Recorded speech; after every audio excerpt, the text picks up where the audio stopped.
오늘은 미라클 워커 20번째 시간으로 죄책감으로부터 자유라는 제목으로 말씀을 나눌 때에 큰 은혜가 임하게 되기를 축복합니다. 만일 여러분이 이 땅에서 삶을 마감하고 천국에 들어갔습니다. 그래서 주님을 만났는데 만약에 예수님이 딱 여러분을 처음 만났을 때 여러분들에게 무엇라고 말씀하실 것 같으십니까?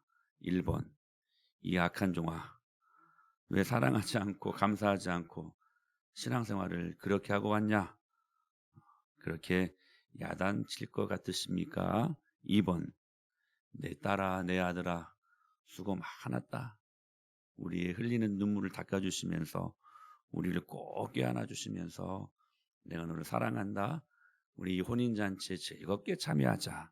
이렇게 말씀하실 것 같으십니까? 3번도 있습니다. 아니면 그냥 못 보신 척 하실까요? 아마 우리가 1번이라고 생각하시는 분들이 계신다면 그것은 아직 죄 문제에 대한 해결이 되지 않아 생기는 부정적인 감정 때문에 그럴 것입니다.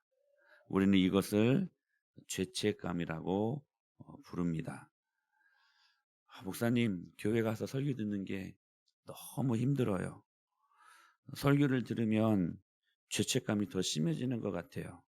난 저렇게 못 살고 있는데 어떡하나? 하나님이 나를 벌하시면 어떡하나? 그런 생각이 정말 심하게 들 때가 너무 많아요. 그래서 예배 중에 안절부절 못하고 식은땀이 나요. 여러분, 많은 성도들이 이러한 이야기들을 합니다. 기독교는 은혜의 종교인데 많은 기독교인이 이 죄책감의 문제를 해결하지 못하고 그리스도 안에서 참 자유를 누려야 하는데도 불구하고 더 큰 죄책감에 그 무게에 짓눌려 하루하루를 살고 있다는 사실입니다. 그러다 보니 신앙마저 흔들리고 자신의 구원마저 의심하게 되죠.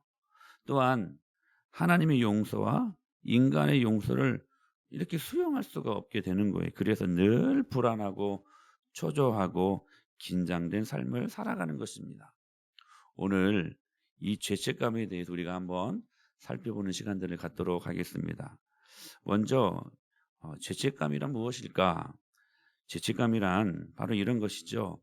과거에 있었던 어떤 범죄나 어떠한 실패 때문에 내 안에 깨어진 이미지가 생겨서 지속적으로 스스로를 자책하는 거예요. 그래서 고통받는 마음을 우리는 죄책감이라고 하는 것입니다. 이미 지나간 일이고 또한 그렇게까지 확대해서 그렇게까지 적용할 필요가 없음에도 불구하고 그 사실 때문에 끊임없이 자기 자신을 경멸하고 또한 비하하고 그래서 고통하는 것이 바로 이 guilty feeling, 죄책감이라고 하는 것입니다. 물론 이 죄책감에는 순기능도 있습니다. 뭐냐면 우리가 죄를 짓고 다음 죄를 짓는데 이 죄책감은 일종의 브레이크 역할을 하는 것이죠. 그래서 죄책감으로 인해서 불안한 마음은 반복하여 죄를 짓는 우리들에게 마치 제어장치 역할을 하는 것이죠. 이런 의미에서의 죄책감은 순기능적인 역할을 합니다. 그러나 죄책감은 순기능보다는 역기능, 즉 부정적인 기능이 더 많은 것을 우리가 볼 수 있다는 사실입니다. 한번 이 죄책감이 들어서면 순간 사랑의 하나님을 망각한 채 하나님을 무서운 하나님으로만 생각하고 죄를 지으면 무섭게 책망하시는 하나님으로만, 그래서 자기 자신을 늘 벌하는 존재로만, 그래서 내 자신이 하염없이 쓸모없는 존재로 그렇게 그 죄의 문제를 가지고 인생을 살아가게 만들어 간다는 것입니다. 그러니까 이 역기능적인 측면에서 이 죄책감은 우리가 하나님의 나라의 풍성함을 누리지 못하게 하는 아주 고약스러운 죄의 감정들이라는 사실입니다. 그래서 영적인 낮은 자존감이 시달려 가지고 하나님이 원래 제공하신 복음의 자유와 축복을 경험하기가 매우 어려운 상황이 되어버린다는 사실인 것입니다. 그렇다면 이 죄책감의 원인은 무엇일까요? 첫째로는 원죄 때문에 그렇습니다. 죄 때문에 그렇다는 거. 모든 인간은 다 죄책감을 가지고 태어난다는 것입니다. 이 죄책감은 여러분 하나님이 넣어놓으신 인간의 본연의 마음일까요? 아닙니다. 그렇지 않습니다. 죄가 없을 때에는 죄책감이 일어날 수가 없죠. 죄가 없는데 그 죄에 대한 책임을 우리가 어떻게 질 수 있겠습니까? 죄가 없을 때에는 죄책감이 있을 수 없기 때문에, 그러므로 타락의 결과로 인간이 죄인이 되어서 낙원에서 추방된 후에 모든 인간은, 그러므로 원죄를 가진 모든 인간들은 죄책감을 가지고 태어나게 된다는 사실입니다. 여러분 아담과 하와를 보십시오. 그들이 선악과를 따먹는 원죄, 오리지널 신이라고 하죠. 그 원죄로 말미암아, 죄로 말미암아 그들은 벌거벗은 모습을 인지하게 되었고, 그리고 그것이 부끄러워서 하나님의 낯을 피하여 숨어버립니다. 여러분 아담과 하와의 원래의 원형의 모습은, 창조 원형의 모습은 하나님과 너무나 친밀한 존재였고, 하나님과 늘 동행하며 그분과 긴밀한 교제를 나누었던 관계였습니다. 근데 죄를 짓고 나니까 그들에게 영광의 옷이 벗겨지고 그들의 밝혀진 그 육체의 모습이 눈에 보임으로 말미암아 서로 부끄러워서 이제는 하나님마저 부끄러워가지고 숨어버립니다. 숨어버려요. 무엇 때문에요? 죄책감 때문에. 죄책감이 이러한 기능을 한다는 거예요. 하나님의 낯을 피해서 피해버리게 만든다는 거예요. 하나님을 피해버리게 만든다는 거예요. 근데 이 아담과 하와의 죄가요, 그대로 아들들에게 흘러갑니다. 예수님의 능력으로 이 더러운 죄악된 것들을 내가 끊어버리지 아니하면 이게요, 이 묶임 현상이 자녀들에게 흘러간다는 사실이에요. 가인이 뭐라고 말합니까? 내 죄가 너무 무겁습니다. 아벨을 죽인 그 죄로 말미암아 이 가인이요, 그 죄책감 때문에, 해결되지 않은 죄책감 때문에 거기에 짓눌려 가지고 하나님이 원래 허락하신 복음의 자유와 기쁨을 경험하지 못하고 늘 눌리면서 그렇게 살아왔다는 사실입니다. 죄책감이 이렇게 무서운 것입니다. 그러므로 여러분, 우리가 이 죄책감을 해결해야 됩니다. 또 한 가지 원인이 있는데 바로 가정 환경에서 일어나는 원인들입니다. 가정 환경, 특별히 깨어진 환경입니다. 가정의 결손은요, 부모의 마음뿐만이 아니라 자녀에게도 깊은 죄책감을 넣어줍니다. 아담과 하와가 그 죄책감으로 말미암아 시달리는 삶을 사니까 가인, 맏아들이 그 죄책감을 그대로 가지고 오잖아요. 특히 부모가 결손의 책임이나 문제를 자녀들에게 조금이라도 전가한다면 상태는 더욱더 심해진다는 것이죠. 아버지가 일찍 세상을 떠난 자매가 있었는데요. 이 자매는 어릴 때 울기만 하면 어머니로부터 어마어마한 폭언을 들었다고 합니다. 네가 울었기 때문에 아버지가 죽었다고. 이런 식으로. 때로는 이 엄마가요, 감정이 조절이 안 될 때는 아버지를 잡아먹은 년이라고 막 이렇게 폭언까지를 서슴지 않고 했다고 합니다. 이 자매는 그것 때문에 평생 죄책감이라는 상처에 시달리게 되었다는 것이죠. 결혼할 정년기가 되었고 아주 좋은 사람이 청혼을 해왔지만 그 상처 때문에 그 청혼을 받아들이지 못하는 거예요. 왜냐하면 자기는 그럴 자격이 없다는 생각과, 그리고 그 환경 속에서 자라나왔기 때문에 행복한 결혼 생활, 행복한 가정 생활을 꿈꿀 수 없었던 것입니다. 그러다가 결국 결혼을 했는데, 우리는 여러분 결혼을 할 때 최선의 상대를 만나야 되지 않겠습니까? 근데 이 죄책감이라는 상처가요, 오히려 그런 것들을 거부하게 되고 오히려 최악의 상태를 선택하고 말았다는 것. 일종의 벌받는 심정으로. 그리고 체념하는 마음으로 결과적으로 너무나 불행한 삶 가운데 자신을 던지고 말았다는 사실입니다. 깨어진 가정이 이렇게 무서운 것입니다. 또 한 가지는 상처가 있는 부모 때문에 그렇습니다. 상처가 있는 사람은 그 모든 문제를 본인이 감당할 수가 없기 때문에 이게 중요한 거예요. 그 상처받은 사람들은 항상 남에게 이 모든 책임을 전가하는 경우가 너무나 많다는 사실입니다. 그래서 여러분 아담도 그 죄를 하와에게 돌리고 하와는 또 누구에게 돌립니까? 뱀에게 돌리지 않습니까?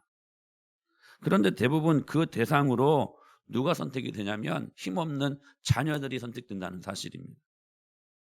힘도 없이 더구나 부모의 말이 그에게는 진리처럼 받아들여지는 상황에서 무방비 상태로 책임 전가적인 말들은 그렇게 들었을 때에 거의 치명적인 상처를 자녀들이 맞고 만다는 사실입니다.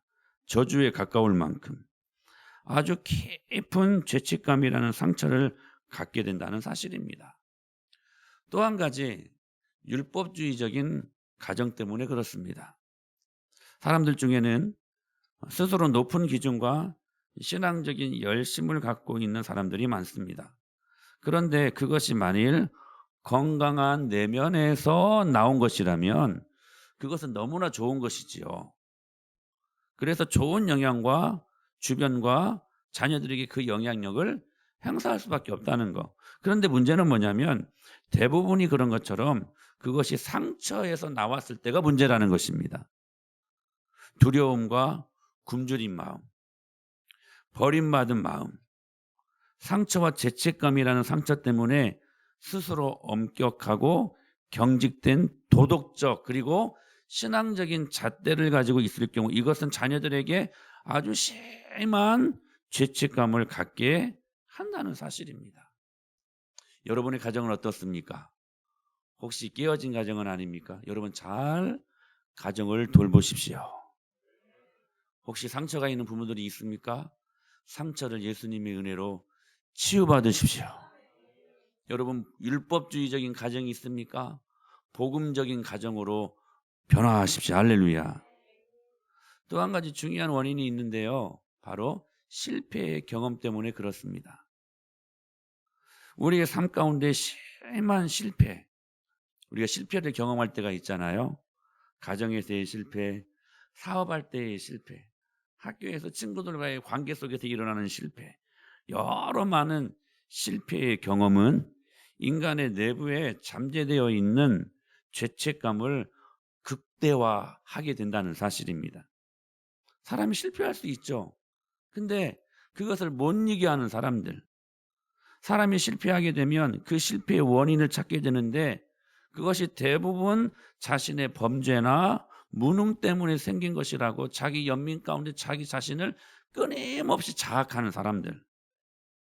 그럴 때 이 실패의 아픔이 클수록 그런 결과가 오도록 한 자신에 대한 죄책감이 더 커지게 되어 있다는 사실입니다. 정확히는 알 수 없지만 무엇인가 알 수 없는 저주, 운명이 내 삶을 막 따라다니는 것 같아요. 그래서 하는 일마다 안 돼.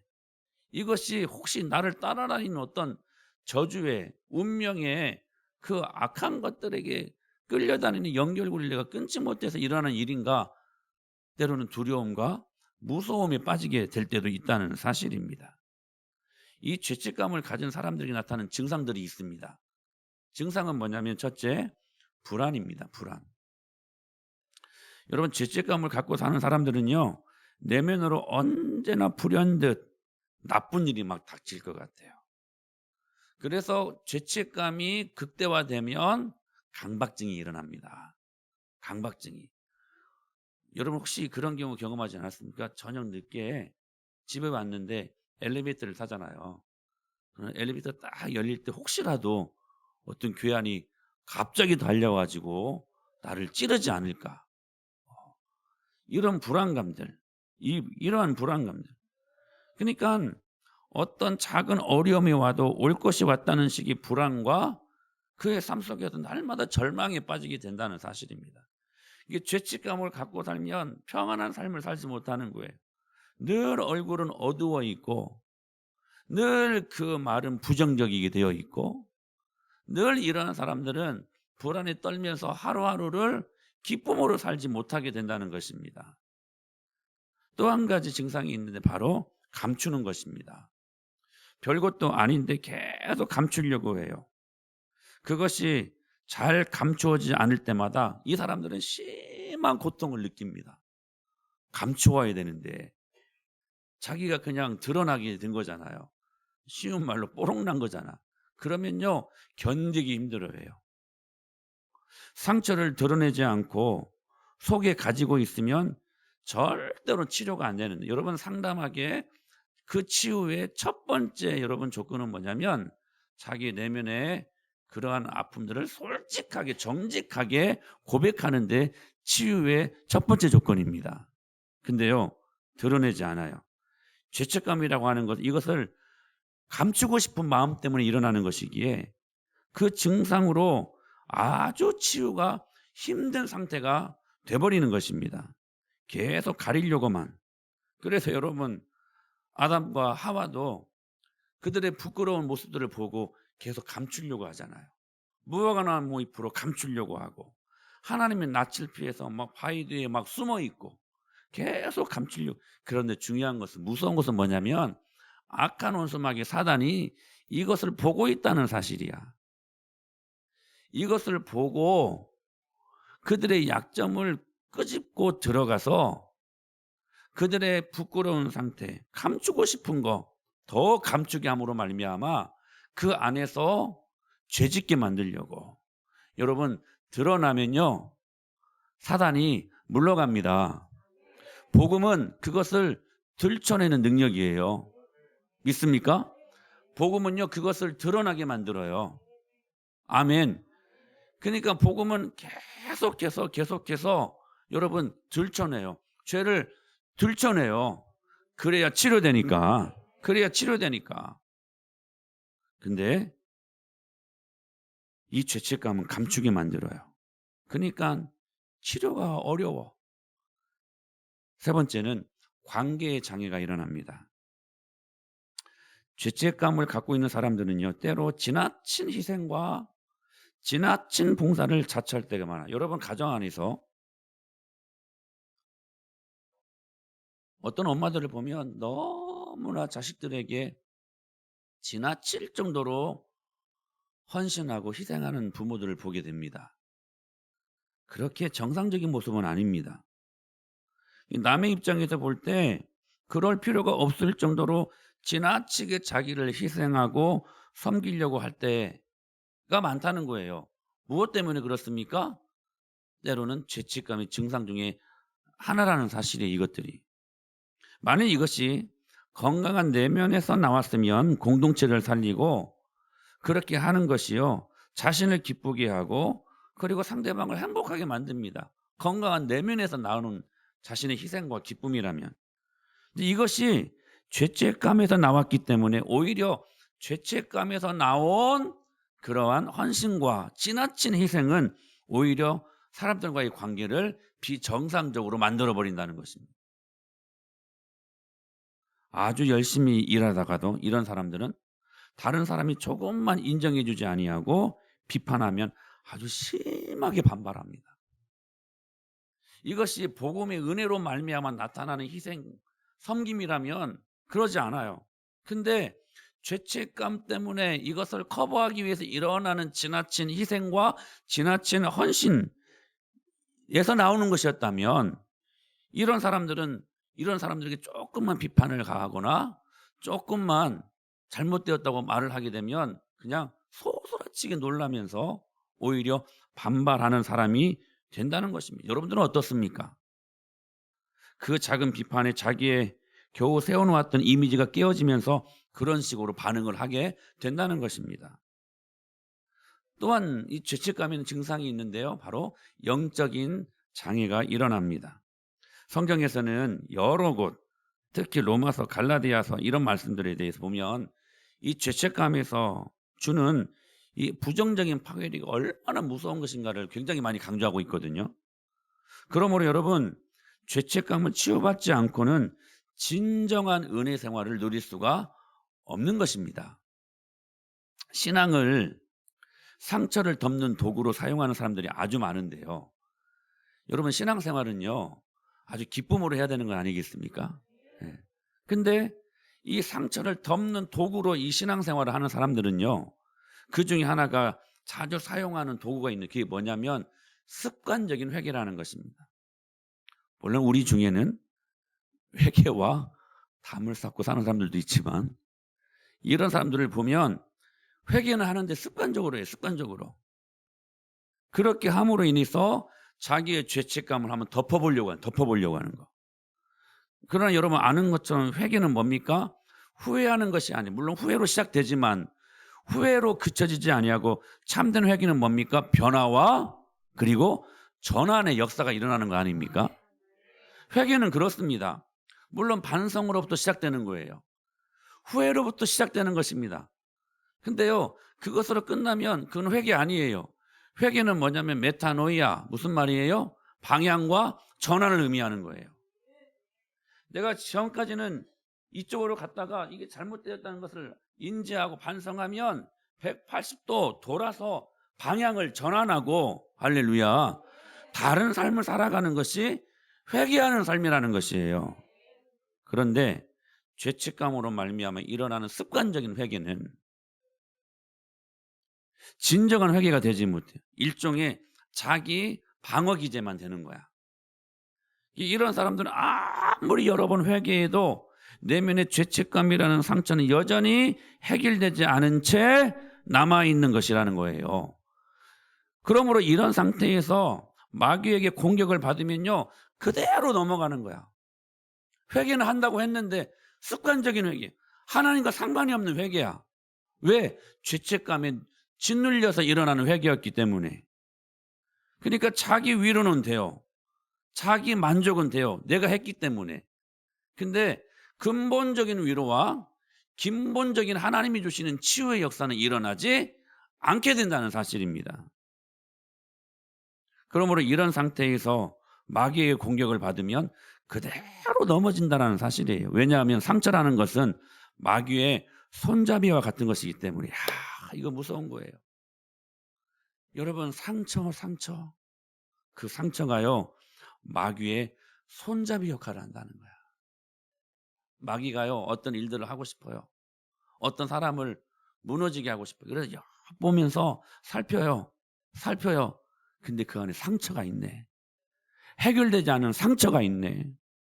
여러분, 상처는요, 예수님의 십자가로 말미암아 완전히 치료되는 십자가의 능력임을 믿으시길 바랍니다. 그러니까 진짜로 십자가라, 그 주님의 은혜를 경험한 사람들은 상처는요, 물론 상처 흔적은 있어요. 근데 그것 때문에 하나님을 믿는데 여러분, 장애물이 아니라 오히려 하나님을 믿고 일어나는 데에 합력해서 선을 이루시는 선한 도구가 되는 것이지, 신앙생활을 하는데 절대로 장애물은 될 수 없다는 사실이에요. 십자가를 온전히 만났다면. 근데 십자가를 통과하지 못한 상처, 사단이 그걸 봐요.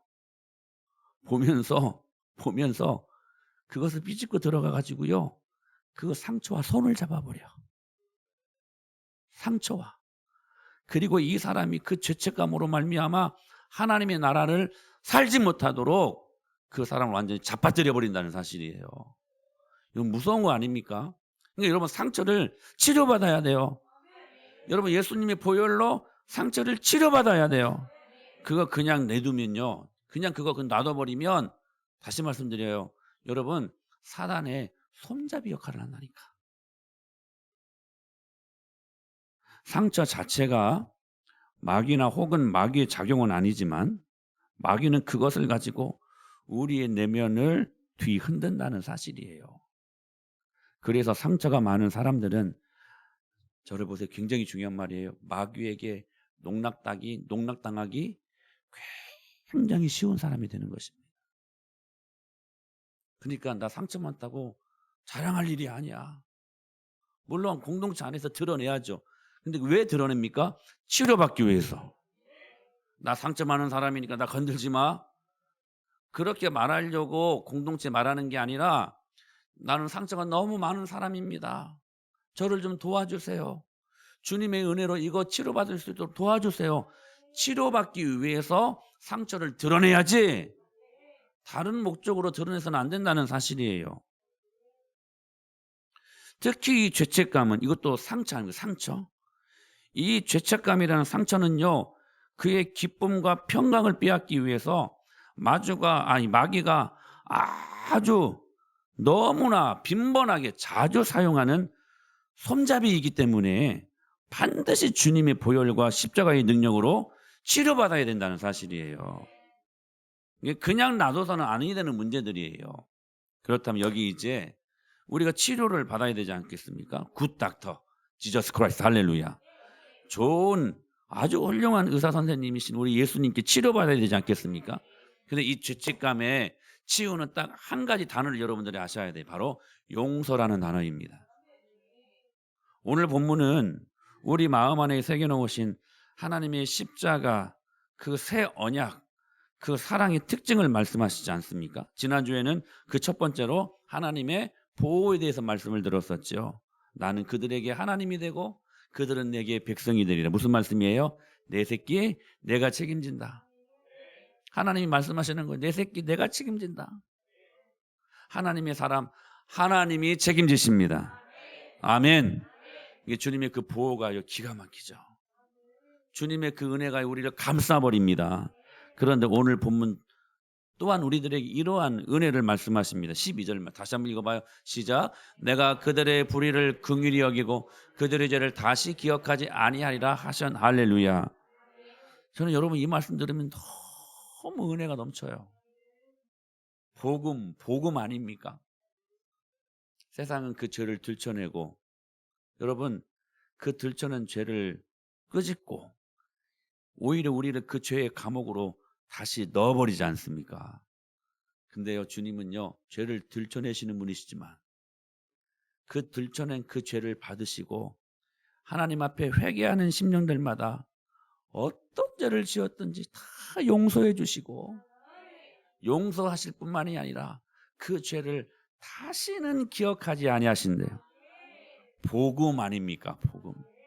복음 아닙니까? 요즘 대선 전국입니다. 상대방의 실수, 상대방의 과오 한 가지만 다 발견하면 끝까지 집요하게 물고 늘어지는 이 정치의 그 행태를 보지 않습니까?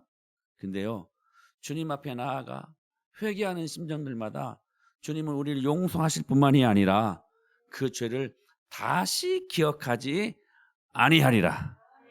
할렐루야. 복음이에요. 복음. 여기에서 우리가 새 언약 백성들이 누릴 수 있는 위대한 축복이 있다고 저는 말씀을 드리고 싶습니다. 바로 용서입니다. 용서. 용서가요 이 죄책감을 치료하는 능력이 된다는 거예요. 시편 103편에서 뭐라고 말씀하시냐면 동이 서에서 먼 것 같이 우리의 죄가를 우리에게서 멀리 옮기셨다. 할렐루야. 동이 서에서 먼 것 같이 우리의 죄악을 우리에게서 완전히 도말하셨다는 거예요. 마태복음 18장에서 이렇게 말씀하십니다. 시작. 그때 베드로가 나와 이르되 주여 형제가 내게 죄를 범하면 몇 번이나 용서하여 주리? 7번까지 하오리이까?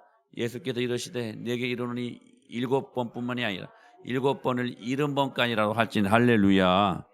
70번씩 7번. 계속 7이라는 숫자가 등장을 하죠. 완전 숫자 아닙니까? 70번씩 7번 77에 49, 490번만 용서해야 될까요? 아니요. 무슨 말씀일까요? 70번씩에 또 7번. 무슨 말씀입니까? 용서에는 끝이 없다는 거예요. 그런데 그 용서를 우리 주님이 십자가에서 해결하셨다는 거예요. 할렐루야. 사랑하는 여러분, 죄책감을 치유받은 것은 무엇보다도 용서를 통해서라고 말씀을 하시거든요. 여기서 용서라는 것은 나를 붙들고 나를 얽어매고 있는 죄의 세력을 무력화시키는 것을 의미하는 것인데요. 여러분, 혹 이렇게 말하면 또 부담스럽습니까? 이거 어떻게 해야 될 건가? 근데 여러분, 복음은요 복잡하지 않습니다. 사단이 우리들에게 계속 복잡하다 어렵다 그렇게 우리들 생각을 통해서 그렇게 주입하는 것 때문에 우리들의 마음이 흔들리지, 여러분 복음은요 복잡하지 않아요. 주님이 주시는 치유는 의외로 단순합니다. 뭐냐면 여러분, 내가 내 편에서 여러분 그 모든 죄책감이나 상처, 그 아픔, 그 죄를요 그냥 놔버리면 돼요. 이거 목사님 너무 쉽지 않습니까? 쉬워서 못 믿겠는데요. 네, 그렇습니다. 복음이요 쉬워서 사람들이 못 믿어요. 무엇인가를 내가 내 편에서 해야 그것이 좀 공적이 쌓이고, 그래서 해결되는 것처럼 사단이 우리의 마음을 흐려버리기 때문에 의외로 복음이 주는 단순함과 의외로 복음이 주는 자유로움을 경험하지 못하게 만들어버린다는 사실이에요. 여러분, 복음은요 쉽습니다. 그리고 심플해요. insanely simple. 지긋지긋하게 심플. 할렐루야.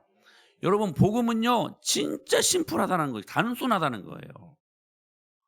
무슨 말씀이냐면, 사실 여러분 잘 생각해 보세요. 죄가 우리를 붙들고 있는 게 아니에요. 우리가 죄를 붙들고 있는 거야. 여러분, 아직도 어떤 죄를 여러분들이 붙들고 있지 않습니까? 그 붙들고 있는 죄 때문에 우리는 생각해요. 죄가 우리를 붙드는 거 아니요. 여러분이 그 죄를 아직도 못 놓고 있어요. 붙들고 있다는 거야. 근데 복음은 단순하다니까요. 그거 놔버리면 돼. 근데 그때 사단이 어떻게 또 공격합니까? 그 놔버리면 죽을 것 같게 만들죠. 그게 사망 권세의 기능이야. 사망, 죽을 것 같게 만들어요. 내가 이렇게 말씀대로 살면 손해볼 것 같은데 죽을 것 같게 만들어요. 내가 혹 예수님 안 믿는 내 친구에게, 내 부모님들이, 내 친구들에게, 또 내 형제들에게 예수님을 증거하면 관계가 서먹서먹해져 죽을 것 같게 만들어요. 내가 이 관계에서 도태되면 어떻게 하지? 사랑하는 여러분, 절대로 죽지 않습니다. 왜냐하면 우리 안에 부활 권세가 있기 때문에. 여러분, 죽어도 삽니다. 살아나는 역사를 주님이 우리에게 부어 주십니다. 놔버리면 돼요. 놔버리면 그 놔버리는 것, 그 놓는 것이 뭐냐면 그게 용서라는 거예요. 그래서 죄책감이 치우는 용서를 통해서 오는 것이라는 거. 그것은 동시에 죄책감으로부터의 자유를 의미한다는 거예요. 그러기 위해서 여러분 몇 가지 용서해야 될 게 있어요. 첫째, 하나님을 용서하세요. 이상하게 들리죠? 무슨 이상한 소린가? 감히 하나님이 우리를 용서해야지 우리가 하나님을 용서한다는 말인가? 그런 의미가 아니에요. 여러분 보세요. 우리가 이 죄책감을 치유받기 위해서 가장 먼저 해야 할 용서는 하나님을 용서하라는 거. 이거 잘 들으세요. 괜히 졸다가 이 말 듣고 목사님 이상한 소리 있는 게 뭔 소린가? 그렇게 생각하지 말고요. 잘 들어. 좀 이상하게 들리는데 뭐냐면, 모든 상처, 특별히 이 죄책감도 상처잖아요. 이 죄책감의 배후에는 하나님에 대한 섭섭함과 하나님에 대한 서운함이 있는 거야. 즉 하나님을 바라보는 이미지가 깨져버린 거야. 잘못된 것으로. 하나님은 그런 분 아니시잖아요. 네? 근데 하나님에 대해 괜히 섭섭해. 그리고 하나님에 대해서 이 죄책감 때문에 막 두려워. 이게 하나님의 이미지가 깨져버린 상태거든. 죄책감이 있는 상태는.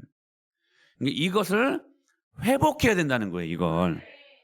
그래서 하나님이 좋으신 아버지 하나님이신 것을 날마다 회복하고, 저는 요즘에 진짜 우리 하나님 아버지 너무 좋아요. 너무 좋아요. 나의 모든 실수와 허물과 죄악도 다 용서해 주시고 늘 위로하시고 늘 격려하시고 응원하시는 하나님 아버지. 그러니까 이 좋으신 아버지 하나님을 내가 회복하지 아니하면 치유는 불가능하게 되어 있다는 거예요. 이때 필요한 게 뭐냐면 회개의 회개. 습관적인 회개 말고 복음적인 회개. 회개는요, 여러분, 은혜의 보좌 앞에 나아가는 것이에요. 은혜의 보좌 앞에 나가는 것. 여러분, 죄책감은요, 하나님께 나아가지 못하게 만드는 상처예요. 어? 그러나 예수 그리스도의 은혜의 보좌는 그 모든 죄인을 감싸버리는 능력이야. 감싸버려요. 그래서 주님이 말씀하시잖아요. 내가 그들의 죄를 다시 그냥 용서하실 뿐만이 아니라 내가 용서해 줄게. 이게 아니라요. 그냥 그 죄를 다시 기억하지 않는데요. 다시 기억하지 않는다. 그러기 위해 사단이 계속해서 죄책감으로 말미암아 하나님의 낯을 피하게 만들 때 주님이 우리에게 뭐라고 말씀하십니까? 이렇게 말씀하십니다. 시작. 그러므로 우리는 긍휼하심을 받고 때를 따라 돕는 은혜를 얻기 위하여 은혜의 보좌 앞에 담대히 할렐루야.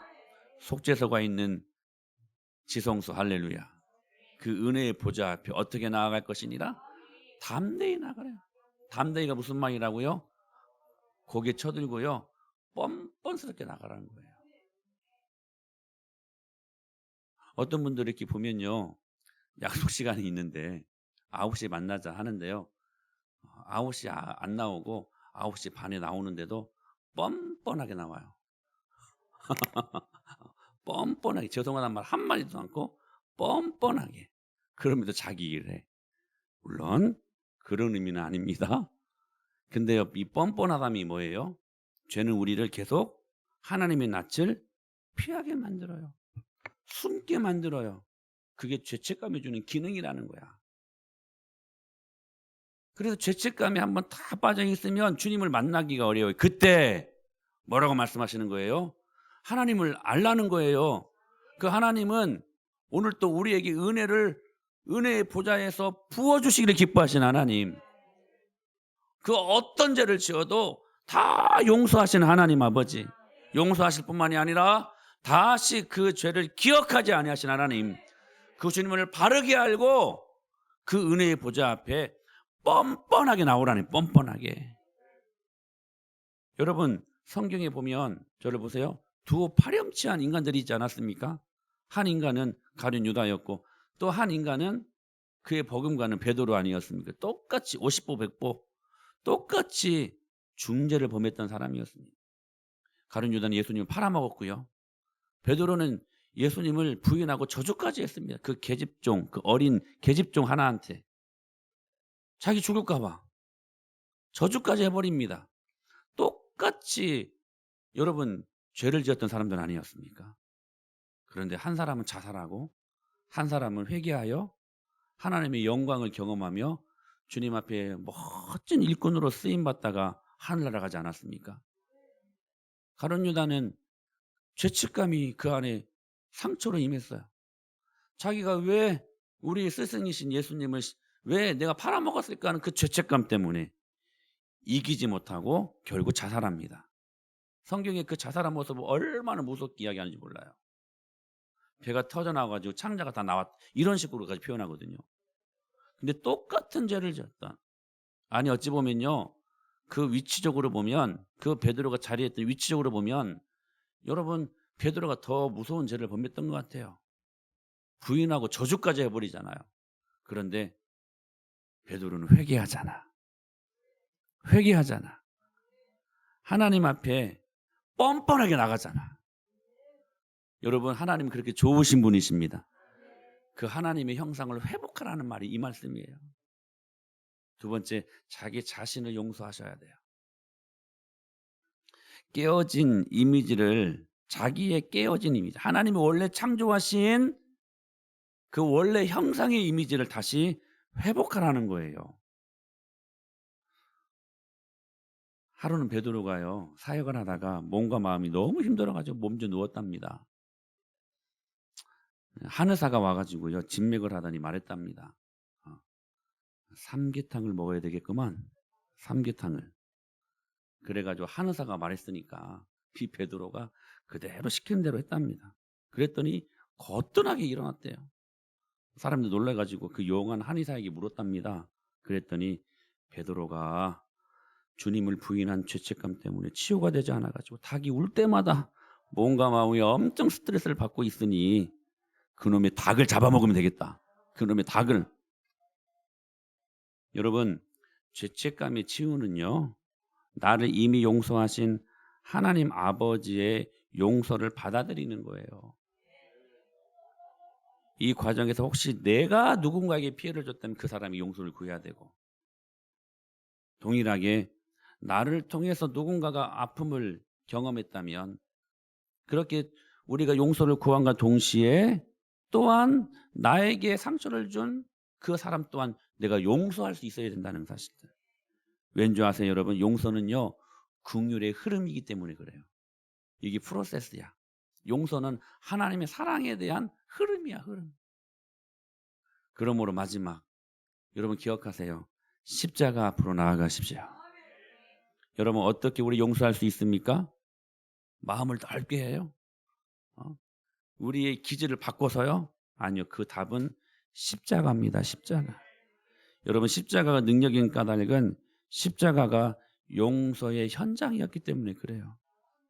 주님께서 십자가에서 처음 하셨던 말을 기억해 보십시오. 아버지여, 저희를 용서하여 주시옵소서. 저희가 저희 죄를 아직 알지 못하나이다. 주님이 첫 번째 하신 말씀이 용서의 메시지였어요.